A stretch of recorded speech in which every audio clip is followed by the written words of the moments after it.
نحمده ونصلي ونسلم على رسوله الكريم اما بعد فاعوذ بالله من الشيطان الرجيم بسم الله الرحمن الرحيم ذو مرة فاستوى وهو بالأفق الأعلى ثم دنا فتدلى پارہ 27 سورہ النجم رکوع 1 آیت نمبر 6 تا 10 ذو مرة مرہ کا معنی ہے قوت، طاقت۔ جبریل امین کی یہ دوسری صفت ہے، قوت اور طاقت میں زیادتی کا بیان ہے، تاکہ کسی کو یہ وہم و گما بھی نہ ہو کہ وحی لانے والے فرشتے کے کام میں شیطان دخیل ہو سکتا ہے، کیونکہ جبریل امین اتنے قوی ہے، مضبوط ہے کہ شیطان ان کے قریب بھی نہیں آ سکتا۔ اور فاستویٰ کا معنی ہے برابر ہو گئے۔ مراد یہ ہے کہ اول جبریل امین کو دیکھا تو وہ آسمان سے اتر رہے تھے، اور اترنے کے بعد جب افق بلند پر مستوی ہو کر بیٹھ گئے تو پھر رسول اللہ مبارک صلی اللہ علیہ وسلم کے ساتھ فاستویٰ برابر ہو گئی، اور افق کے ساتھ بالافق الاعلی،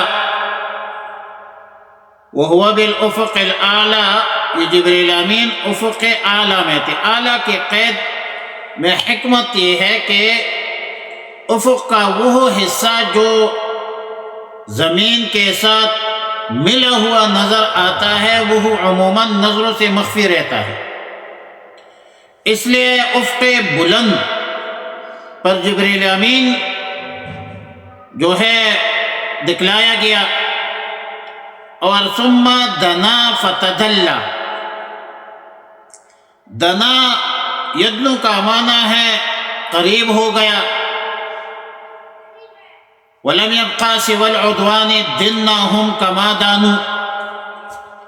اور تدلی کا معنی ہے لٹک گیا، جھک کر قریب ہو جانا۔ اور پھر فَكَانَ قَابَ قَوْسَيْنِ أَوْ أَدْنَىٰ، قابہ جو کمان کے لکڑی ہوتی ہے جہاں پر دستہ کو پکڑا جاتا ہے، اس کے مقابل کمان کی جو ڈور ہوتی ہے، وہ رسی ہوتی ہے، یا یہ جو تانت جس کو فصیح اردو میں کہتے ہیں،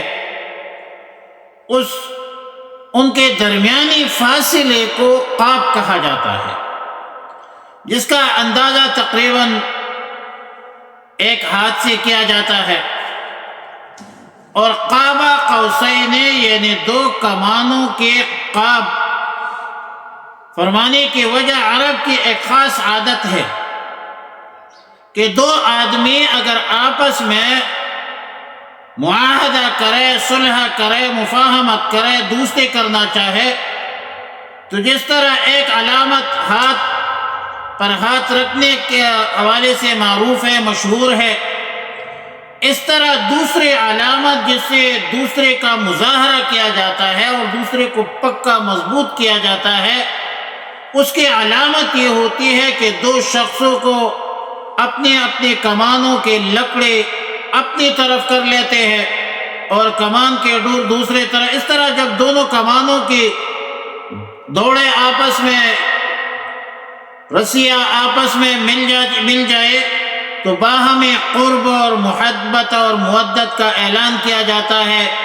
صلح کا اعلان کیا جاتا ہے، برات کا اعلان کیا جاتا ہے۔ اور اس قرب کے وقت ان دونوں شخصوں کے درمیان،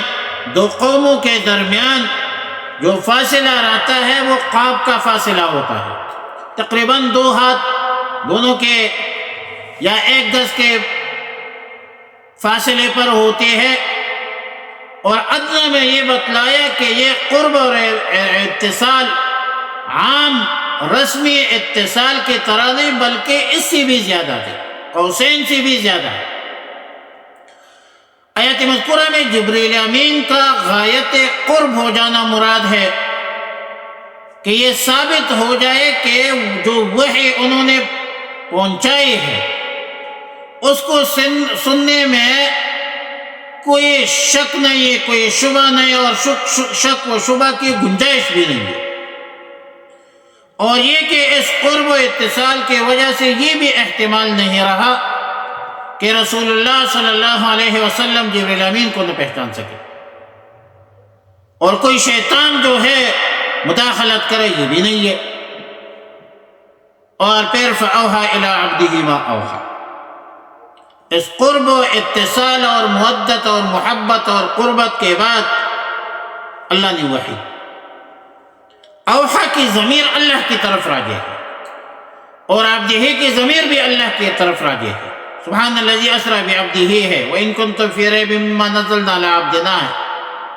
تو ادھر بھی عبدہ کی ضمیر جو ہے یہ اللہ کی طرف راجع ہے۔ معنی یہ ہے کہ جبریل امین کے جو حیثیت ہے، جس حیثیت سے وہ آئے تھے، وہ بالکل قریب پہنچے تھے، اور اللہ تعالیٰ نے رسول اللہ صلی اللہ علیہ وسلم کی طرف جو ہے وہ وہی نازل فرمائی۔ یہاں پر ظاہری طور پر ایک علمی اشکال ہو سکتا ہے کہ ماقبل آیات بینات میں جو ضمائر تھے جمہور محدثین مفسرین کے نزدیک جبریل امین کو راجع تھی، اور فاستویٰ سے لے کر قاب قوسین تک تقریباً تمام ضمائر جو تھی وہ جبریل امین کو راجع تھی، جبکہ فَأَوْحَى إِلَىٰ عَبْدِهِ مَا أَوْحَى کی ضمیر اللہ تعالیٰ کی طرف راجع ہے، تو یہ نسق عبارت کے خلاف ہے، اور انتشار ضمائر کا سبب بھی ہے، موجب بھی ہے۔ تو اس حوالے سے محقق عصر علامہ سید انور شاہ کشمیری رحمہ اللہ الباری، یہ دنیا فانی ہے، کوئی چیز لا فانی نہیں، پھر بھی اس دنیا میں انور شاہ کا ثانی نہیں۔ حضرت شیخ انور نے بڑا اچھا جواب دیا ہے کہ یہاں نہ نظم کلام میں کوئی اختلال ہے اور نہ انتشار ضمائر لازم ہوتی ہے۔ حقیقت یہ ہے کہ سورہ نجم کے شروع کی آیت میں فرمایا کہ ان هو الا وحی یوحی، جس مضمون کے ابتدا کی گئی ہے اس کی نہایت انضباط کا بیان ہے کہ وہی بھیجنے والا تو ظاہر ہے کہ اللہ کے بغیر کوئی نہیں ہے، اور وحی پہنچانے والا ایک ہی واسطہ ہے، اور وہ ہے جبریل امین۔ تو اس واسطے کے توثیق پورے کرنے کے بعد پھر فرمایا کہ فَأَوْحَى إِلَىٰ عَبْدِهِ مَا أَوْحَى، تو یہ ابتدائی کلام کا تکملہ ہے، انتشار ضمائر نہیں ہے۔ اوحا الی عبدہ میں ضمیر اس کے سوا کوئی کسی اور طرف راجع کر نہیں سکتے، صرف اللہ ہی کی طرف راجع ہوگی، اللہ کا بندہ ہے، اس لیے مرجع پہلے متعین کیا، اور ما اوحا میں جو کچھ فرمایا تھا جو وحی ہوتی ہے اس کو مبہم رکھ کر اس کی عظمت شان کی طرف اشارہ فرمایا۔ بخاری شریف باب کیف کان بدء الوحی الی رسول اللہ صلی اللہ علیہ وسلم وقول اللہ تعالی عز وجل انا اوحینا الیک کما اوحینا، بخاری شریف کی ابتدائی باب ہے۔